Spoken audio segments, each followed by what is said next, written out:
gives you a lot more HP too. So it bursts it down. The Bassering coming out now, so IceIceIce. Recognizing he needs something to help him out. Just something to mix it up here in this 1v1 matchup. S4, similar on levels here, so even though he's dominating the CS, IceIceIce can always go for kills is the other thing here. Yeah, I think that the Bassi is far more useful like 8 minutes onwards when you're actually getting damage on a tower and when the leveling damage from Illusory Orb and Waning Rift start to level out and you're relying a lot more on right clicks, because right now the armor is not terribly useful. Yeah. If you get hit by tower, you just face shift it and you're not actually going to be taking that much damage. I guess it's more if you go for a kill and you're trading right clicks. Like we saw that a lot in the Dendy vs TZ where they trade right clicks when the kills do happen. You stand your ground and fight, and that's where the +3 armor could make a difference, because his physical damage resistance 26%, S4 sitting on 17%. But at the same time, S4 already has 1 armor from the stats that he's gotten, and he has a lot more HP to compensate for that, so I would say it's still a wash. Okay. Well, for now, S4 still leading the CS. He's got 900 gold. Is this going to be like a phase boost, or what do you think he wants to buy with all this gold that he's stored up? I'm not actually sure. I think a bottle is pretty standard. If you really want to play it safe, you can get a TV scroll too. He dream coils you, you just TP out, and you're almost assuredly going to live. But there's not really a good reason to save up gold. There's not like any game-changing items. Like Blink is actually pretty useless in a 1-on-1 because Dagon's pretty good. I've seen people get Orchid. Orchid's pretty good. There are a lot of options. You can get Shreds early. You can get Phase early. You can get. They're going for the treads, it looks like. I've seen Yules, I've seen Necros, I've seen HOD, I've seen a lot of different builds in Puck on Puck, but at least after your bottle you can go with those items, but usually you just get bottle control runes and then go from there. Yep.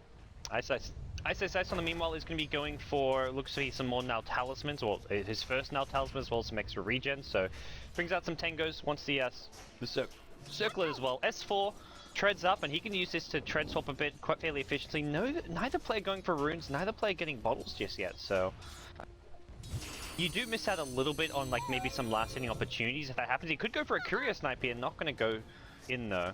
If you go for that, you probably pay for it with your life, so. Yeah, especially since IceIceIce just hit level 6, but as for a more conservative player, with Strength Shreds he has 815 HP, and he's also gone for the 3-1-1. IceIceIce going for the far more aggressive build with the 1-3-1, and his CS is going to suffer as a result. So the longer and longer the game drags on, the worse and worse it is for IceIceIce. I think he needs to get a kill, or at least put significant amounts of pressure on S4 in the next like couple of minutes, or else S4 is just going to run away with the amount of gold that he's accrued.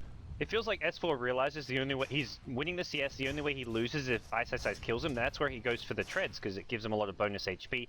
Even picks up a magic wand. Killing him right now with strength treads, magic wand, upgraded to get +3. He has to tank tower or like tank IceIceIce's DD or something very significant, or miss one of his spells in order for him to lose a man fight at this point. It's where I'd like to see IceIceIce get a bottle just so he could get runes. I feel like for IceIceIce to win right now, he needs to almost get like a haste plus a DD rune at the same time and then go for a kill with like a double rune. I just don't see him. He's not going to win a war of attrition, and he's not going to be able to really get a kill without something unorthodox. It just depends on how S4 wants to go for the win condition, though. It's either kill IceIceIce like under his tower once he's gotten a medium amount of farm, maybe once he's gotten a lot of farm, or just push down his tower with a Bassi of his own. I've seen players get mech and try and push down the towers. All these are valid options for him. He just has to decide which one is best for him in this situation and which one is going to work the best versus IceIceIce. As it stands, S4 now going to go high ground with an orb here. He's got a call. He's going to go for the kill here. IceIceIce maybe needs to orb out. He's going to hold his ground for now. Recoils backwards. Waning Rift is there as well. IceIceIce falls forward. He may get the kill. No, S4. Waning Rift, 1 HP. He dies in the end. GG is called. That was a very valiant effort by IceIceIce. It was a good place for him to stand. It was right under the guys in his tower. And again, he had to make a move in the next couple of minutes, or else he was just going to fall way too far behind. Yeah.